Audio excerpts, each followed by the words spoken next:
জীবনে প্রথম নেপালি খাবার খেলাম।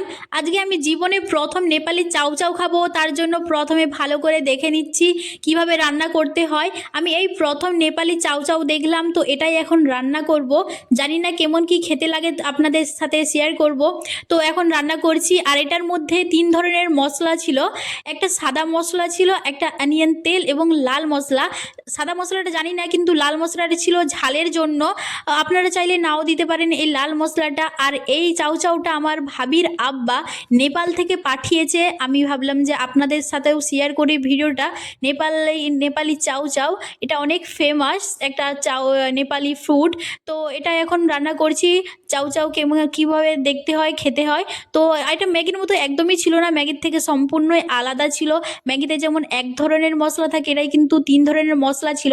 তারপর খেয়ে দেখলাম যে এটা ম্যাগির থেকে অনেক অনেক ভালো ছিল চাউ চাউ খেতে।